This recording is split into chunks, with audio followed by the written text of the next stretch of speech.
Hello everyone, welcome back to my new blog. তো দেখো সকাল সকাল চলে এসেছি রান্নাঘরে। তো চলো কি কি রান্না করি দেখাই তোমাদেরকে আর তোমাদের সাথে শেয়ার করি।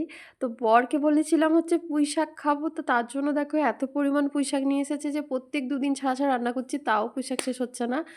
মানে যেহেতু মানুষ অল্প, দুটো মানুষ, তার মধ্যে দুপুরে তো আমার বর খায় না একদম। সে থাকে কারখানায়, মানে ওর ওয়াশিংয়ের আর কি বিজনেস আছে, তো সেখানেই ওর লেবার টেবার নিয়ে ওখানে রান্নাবান্না হয়, ওখানেই খাওয়া দাওয়া করে। তো তার জন্য ও তো দুপুরে খায় না, আর আমাকে একাই খেতে হয় ছেলেকে নিয়ে। আর পুঁই শাক তো শেষ হচ্ছে না, তো এদিকে পুঁই শাক রান্না হচ্ছে, আমি বসিয়ে দিয়েছি।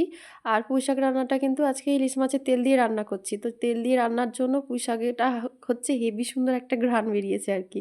তো তার জন্য ছেলে হচ্ছে এসে জিজ্ঞেস করছে যে মা কি রান্না করছো, যে এত সুন্দর একটা গন্ধ বেরোচ্ছে। তো যাই হোক, ইলিশ মাছের তেলই হোক আর যাই হোক, ইলিশ মাছ রান্না করলে একটা ঘ্রাণটাই আলাদা বেরোয়। আর এখন দেখো হচ্ছে আমি বাঁধাকপি কেটে নিচ্ছি, আর এই বাঁধাকপি হচ্ছে ভাজি করব, তাই আমি গোটা বাঁধাকপিটাই কেটে নিচ্ছি। আর একসময় হচ্ছে বাঁধাকপি এভাবে ঝিরিঝিরি করে আমি কাটতেই পারতাম না, আর এখন দেখো কাটতে কাটতে আমার এমন অভ্যাস হয়ে গেছে, একদম মানে চোখ বন্ধ করেও আমি এভাবে ঝিরিঝিরি করে কেটে দিতে পারবো। মানে বলে না সময়ের সাথে সাথে মেয়েরা সব কিছু শিখে যায়, তো সেটাই হচ্ছে আমার ক্ষেত্রেও হয়েছে আর কি। তো দেখো সব কিছুই আমি শিখে গেছি একা হাতে। আর এখন দেখো বাঁধাকপিটা হচ্ছে আমি খুব সুন্দর করে জলে ডুবিয়ে ডুবিয়ে ধুয়ে নিয়েছি। বাঁধাকপিটা কিন্তু ভাপাবো না, তার জন্য হচ্ছে 2-3 পানিতে আমি সুন্দর করে ধুয়ে নিয়েছি। ধুয়ে এখন হচ্ছে বাঁধাকপি এই যে আলু দিয়ে ভাজি করব, আলুটা কিন্তু আমি কাঁচা দেবো না।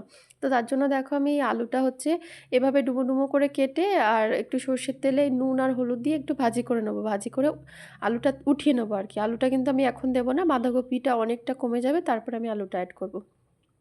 তো দেখো বাঁধাকপিটা হচ্ছে, এই আলুটা আমার হচ্ছে ভাজি হয়ে গেছে, দাগ দাগ হয়ে গেছে, তো আলুটা হচ্ছে আমি তুলে নিয়েছি। আর এখানটাতে দেখো বাঁধাকপিটা সুন্দর করে ধুয়ে আমি একটা ডিশে তুলে নিয়েছি। আর বাঁধাকপিটা ভাজার জন্য হচ্ছে একটা ছোট করে ফোড়ন দিলাম। দেখো এখানে হচ্ছে পেঁয়াজ, ছেঁড়া কাঁচা লঙ্কা আর কিছু ছেঁড়া শুকনো লঙ্কা আর কি দিয়ে দিলাম আমি। দিয়ে একটু পেঁয়াজটা লাল লাল করে ভাজি হলেই ব্যাস, আমি এখানটাতে বাঁধাকপিটা কিন্তু দিয়ে দেবো। তো বাঁধাকপিটা এখন দেখো দেখতে অনেকটা লাগছে, কিন্তু এটা ঢাকনা দিয়ে দিয়ে ভাজি করতে কিন্তু অনেকটাই কমে যাবে। আর এই যে দেখো এখন কিন্তু আমি আলুটা ভেজে তুলে রেখে দিয়েছি যেটা, এটা কিন্তু আমি এখন অ্যাড করব না, এটা অনেকটা পরে আমি অ্যাড করব। আর এখন দেখো বাঁধাকপির ওপর দিয়ে দিচ্ছি নুন আর হলুদ, দিয়ে এখন বেশ ঢাকনা দিয়ে দেবো। আর ঢাকনা দিলে কিন্তু এই বাঁধাকপিটা অনেকটাই আর কি সফট হয়ে যাবে, কমে যাবে। আর এদিকে দেখো আমার পুঁই শাকের কিন্তু খুব সুন্দর একটা ঘ্রাণ বেরিয়েছে, ইলিশের তেল দিয়েছি তার জন্য। আর এই যে পুঁই শাকটা কিন্তু আজকে একটু ঝোলঝোলই রাখবো, আজকে আর আলাদা করে ডাল রান্না করব না। ভাবছি যে এই পুঁই শাকের ঝোল দিয়েই হচ্ছে ছেলেকে খাওয়াবো, বেশ মানে মজেছে তরকারিটা আর কি, পুঁই শাকটা ইলিশের তেল দেওয়ার জন্য আর কি। তো এই ঝোল দিয়ে আজকে রিয়াদকে খাইয়ে দেবো আলাদা করে, আর আমি আর ডাল করছি না।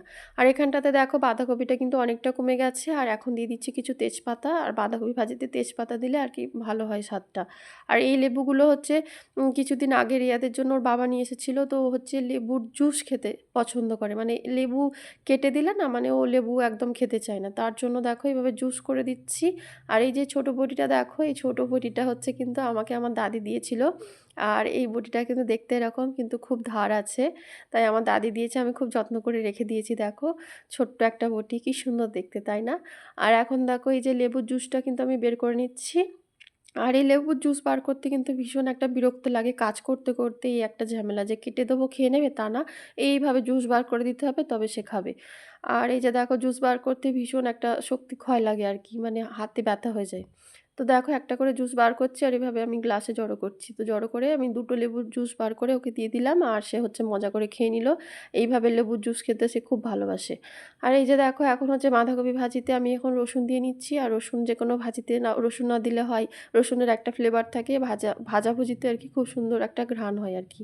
তো দেখো আমি রসুন আর এই যে ভেজে রাখা আলুগুলো এখন দিয়ে নিচ্ছি, দিয়ে এখন ঢাকনা দিয়ে ভাজি করে নেবো, আর এই ভাপেই হচ্ছে আলুগুলো সুন্দর গলে যাবে। তো দেখো এখন ঢাকনা দিয়ে প্রায় ভাজি আমার হয়ে এসেছে। আর এখন কিন্তু আরেকটু বেশ লাল লাল দাগ দাগ করে নেবো, তাহলে আমার ভাজি হয়ে যাবে। এই যে দেখো ভাজির কালারটা কত সুন্দর এসেছে, একদম লাল লাল দাগ দাগ হয়ে গেছে। আর এই পর্যায়ে আমি গ্যাসটা বন্ধ করে দেবো, বাঁধাকপি ভাজি কিন্তু আমার হয়ে গেছে। আর এরকম ভাজি গরম ভাতে খেতে কিন্তু খুব ভালো লাগে। আর এখানটাতে দেখো আমি হচ্ছে সর্ষে, রসুন, কাঁচা লঙ্কা আর নুন একসাথে পেস্ট করে নিয়েছি। আর এটা হচ্ছে ইলিশ মাছের মাথা আর পিস, ভাবলাম যে ইলিশ মাছের মাথা পিসটা দিয়ে পুঁই শাক রান্না করব, তারপরে ভাবলাম যে না, তেলটা দিই যতটা মজে গেছে আর কিছু দেবো না, পিসটা মাথাটা আমি রেখে দিই, এটা আলাদা করে আমি সর্ষে দিয়ে রান্না করব। তাই দেখো এটা কিন্তু আমি সর্ষে দিয়ে রান্না করছি। আর তার জন্য এই সর্ষের পেস্টটা হচ্ছে ব্লেন্ড করেছিলাম, এটা হচ্ছে কড়াই ঢেলে দিলাম। আর আমি হচ্ছে এইভাবে সর্ষে ইলিশ রান্না করি। এইভাবে রান্না করলে কিন্তু ভীষণ মজা হয়। আর এখন এই যে সর্ষের পেস্টটার উপরে কিচ্ছু মশলা লাগবে না। খালি লাগবে হচ্ছে একটু হলুদের গুঁড়ো আর নুন তো আমি আগেই পেস্ট করার সময় দিয়েছি, নুন দেব না। আর চেরা কাঁচা লঙ্কা দেব আর তেজপাতা দেব। দিয়ে জাস্ট একটু সর্ষের তেল দিয়ে এইভাবে দেখো ইলিশ মাছগুলো সর্ষের মধ্যে একটু ডুবিয়ে মাখিয়ে নিচ্ছি। মাথার মধ্যে, পিঠের মধ্যে সব কিছুর মধ্যে মাখিয়ে নিচ্ছি। মাখিয়ে নিয়ে এখন পরিমাণ মতো জল দিয়ে দেবো। জল দিয়ে এখন বসিয়ে দেবো আরকি গ্যাসে। আর সর্ষে ইলিশ এভাবে করলে কিন্তু খুব সুন্দর হয়। তো দেখো আমি গ্যাসের উপর বসিয়ে দিয়েছি আর ওপর থেকে হচ্ছে আরও একটু সর্ষের তেল দেবো। আর সর্ষের তেলটা দিলে আর কি টেস্টটা হয় আর কি ইলিশ মাছে। তো সর্ষের তেল দিয়ে এখন দেখো ঝুড়ি থেকে এখন একটা ঢাকনা নিয়ে বাস ঢাকনা দিয়ে হতে দেবো সর্ষে ইলিশ। তাহলেই আমার হয়ে যাবে সর্ষে ইলিশ।